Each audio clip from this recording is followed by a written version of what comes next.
Are thick boy folders a thing of the past?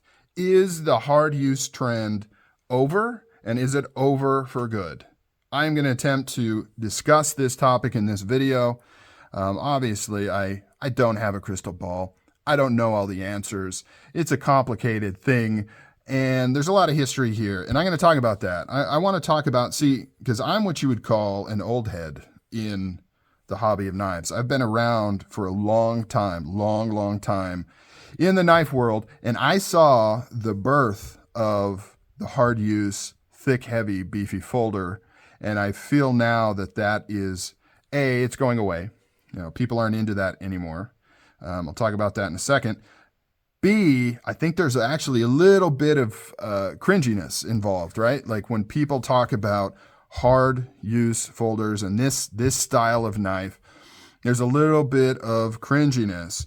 And back in the day, that cringiness was associated with like Mall Ninja knives, you know, fantasy knives, swirly, dirly, super chromy, delicate, fragile, crappy knives. And they called them Mall Ninja knives because you'd often find them in the mall. I think that term is still kind of used today. But back in the day, that was kind of the equivalent. And now I feel like these heavy built, thick boy folders are in a similar, people are looking at them in a similar way as we used to look at the Mall Ninja knives. So what do we have here? This is a PMP Grizzly. It's ridiculous. So ridiculous. It is a guillotine. It weighs 1,000,000 pounds. It is huge. Arguably my biggest folder, I would say. It's slightly bigger than this guy here, which is the Artisan Cutlery, Pinkerton design. I forget the name of this model. It's pretty cool though. It's a fun folder. And then this one here is actually the least assuming. I think this is a very valid knife and is a great utility knife for a lot of purposes. And I would recommend everyone pick this one up, but I would still consider this kind of part of that hard use thing, right? That's what birthed the triad lock. But if you watch my 80-10 video where I kind of go in depth more about this design, my history with the Andrew Demko and the customs, and I almost had one and blah, blah, blah, you'll see that the triad lock, although part of the same push that happened to birth these monstrosities, is in a different caliber. Really is. It's something else than what these guys are doing or what these guys are actually providing. A lot of the hard useness of this, particularly the lock, is just show. It's not really more robust than any other folder. It just seems that way because it's heavy, and you think things heavy are stronger, whereas this is actually lighter and has a much more user-friendly, stronger, better designed, better engineered lock. So anyways, where was I? So yeah, I saw the birth of these monsters, and I want to give a little history about where that came from. Really, like all trends, it came out of kind of being sick of what they've seen and something new, right? So I know right now these seem commonplace and like old and seen it before, but when this concept came out, hard use, big, chunky, thick folders, it was brand new. There was nothing else like it. Prior to this, it was similar to what's popular now. It was delicate, small, kind of utility-driven knives, liner locks, a lot of serrations, especially in the cheaper knives. And then when you got into custom knives, it was all super showy, shiny, not really use it type knives. You know, they were very high-end, very expensive, very flashy, almost like jewelry back in the day. That's what custom knives were for the most part. There wasn't really a lot of custom knives where it was custom and had nice materials and really good steel, but geared towards using it. If you wanted a user knife, you'd go into your gas station or your department store and you'd buy a crappy little liner lock and you'd use it until it broke, and then you'd buy another one. If you wanted a collector piece, if you wanted a custom knife, then you paid a ton of money for something that usually did not have a pocket clip because they were never meant to actually be carried or used. They were purely art pieces with very expensive materials, very intricate work, all done by hand. So that's the stage. Those were the knives that my generation were used to seeing. So then when companies like Crusader Forge came out, it was mind-blowing. We'd never seen anything like that before. Something like this. I wish I had a Crusader Forge. I did own one at one time. They were one of the early hard-use, big, bad custom knives. Never seen anything like that before. Titanium. I know it's so commonplace now, it's kind of cliche. Titanium was an exotic material that most of us had never even owned anything made out of it, and we're seeing these frame locks with titanium, and it blew our minds, and sculpted, and big, thick blades. It was different than anything we had ever seen before, and like all trends, it started small, and then it kept growing and growing, and people kept pushing and pushing. Some of the early hard-use big boy folders were not actually all that crazy by today's standards. They certainly weren't as crazy as this, but we kept pushing it and pushing it. We wanted bigger, thicker, heavier, crazier knives, and makers in the industry followed suit and said, okay.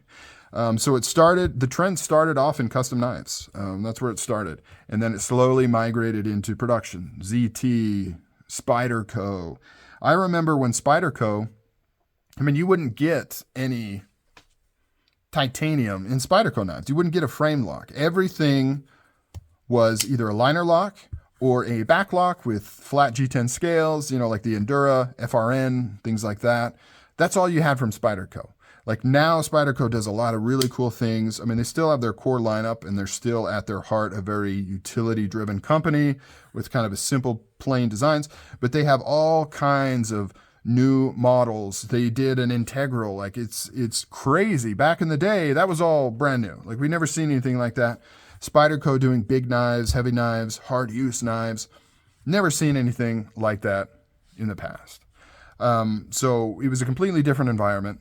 These things came in, they were just so new and fresh, and they came with a philosophy as well, right? And I think that was the biggest piece. It wasn't just the item, it was the philosophy behind it. These hard-use folders represented something new, and they represented something that we hadn't seen in the knife world. Like I said, up to this point, knives were kind of seen as gentleman instruments. They were either, excuse me, they were either cheap and junky, or they were super fancy gentleman type things. And so with these big chunky folders came kind of the everyman or the warrior or the, dare I say it, badass person coming in with a knife. And that was new as well. Nobody had ever seen that in the knife world or thought of knives that way. And I know now, like I said, it's cringy. It's a little cliche, that whole operator, use your stuff and you're being dropped into a battle zone and using your knife to fight off terrorists. I know that's a little cheesy and dated right now, but at the time, that was completely fresh and exciting and new and cool. Like that had never existed in the knife world. And all the cool things happening kind of around these knives with collaborations and branding and things like that. The emphasis back then was less on the thing, the object, and the manufacturing of that object, and more on the brotherhood and the philosophy and the heart of what those things represented. Agree with that or not, that was something fresh and exciting at that time. I feel like things have migrated out of that now. We're stripping all that away from these, and we're looking at them simply as an item, simply as a thing, and it's being measured by the quality of its materials and the quality of its manufacturing, which is fine. That's great. That's awesome. It's just different. It's completely different. We are not tying these things into something greater at this point. We're looking at them objectively. And when I say this, I mean the younger people. Obviously, people of my generation are still into Striders. They're still into that stuff. That's heavily ingrained in them. Me as well. That's still part of me and what I like, and I do miss that. I miss some of that stuff. I miss some of the more, some of the, when you bought a Strider, you weren't just buying an object and saying, well, it's cost this much and it has S30V steel and it, has a frame lock, but it doesn't have X and X features and blah, blah, blah. you were buying more than that. You were buying into the culture, you were buying into the friendship, you were buying into the philosophy, the group, and you were proud of that. And you wanted to be surrounded by those people, and you wanted to be surrounded by that culture, and get things that supported that and adopt that philosophy. Now I feel like that's kind of gone for the most part, and it's kind of more manufacturing, what exotic materials can you get for what price, and how well is it made? It's kind of a race to say, how well can you make these things? How clean can you make them? How precise can you make them? How drop shutty is a particular flipper? So it's a completely different philosophy, equally as valid, just different. And so I feel like, yes, these, to kind of come back to the original point, hard use folders as they've been defined is kind of dead right now. People are not as excited about it. They're objectively looking at it and saying, do I need that? Do I need this? And they're kind of saying, no, I don't need a freaking 10-ounce titanium frame lock that really isn't more robust when you actually look at it than many other lighter, smaller frame locks. It just seems that way because it's so heavy and thick. A lot of people are saying they don't need that. However, I think there is a little bit of tongue-in-cheek, ironic like of these, because there's still some of this alive, and people seem to like it, and they kind of do it in an ironic kind of way, how some people listen to old music and they're like, oh yeah, this is so cheesy, but secretly they're kind of rocking out to it. They won't quite admit it, and it's kind of this 50-50 thing where they're like, is it cool, is it not cool? I feel like that's how it is right now with a lot of these folders. They still get attention. It's a little cringy, but people still kind of like them, and it's still kind of cool. I still like them, not as much as I used to, mainly just because I've just had so many and I've had so much experience with them. I kind of like some of the new things coming out. I like some of the new locks. Honestly, frame locks are kind of, I don't know. I'm just not that into them anymore. I've had these for a long time. I'm not going to let them go.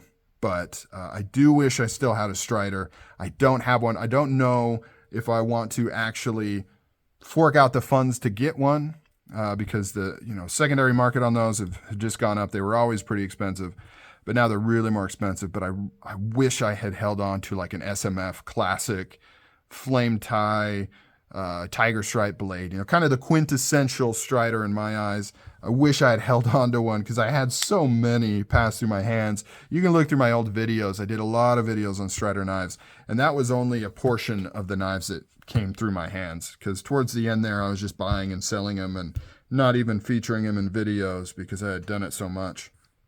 And I also had some really unique pieces. But anyways, so yeah, thick boy, fat boy folders, I think, are always going to be here to stay in the knife world.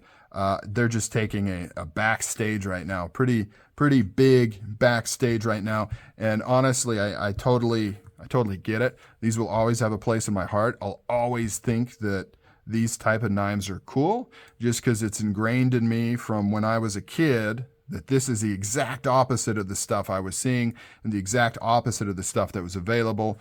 Whereas a lot of the knives now, especially the cheaper ones, I'm like, yeah, this is the stuff I saw as a kid, better made, better materials, but it's kind of the same to me. Whereas I understand the younger people, that's all fresh and kind of new because they grew up with this stuff. This is the stuff that they saw on YouTube.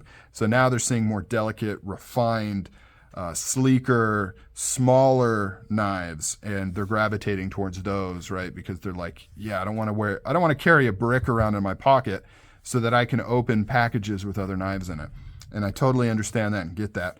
I have a feeling these sort of knives, though, will make a comeback at some point and become popular again. So that's the end of my ramble and my rant. If you guys hung out this long, man, gold star to you. I appreciate that. Leave a comment. Tell me your thoughts on these type of knives. Do you still love them? Do you wish they went away? Do you think they're dumb? Do you think they're pointless? Will they come back? Let me know what your thoughts are. What are you currently carrying? What currently gets you excited about knives? All right, guys, I'm out. Peace.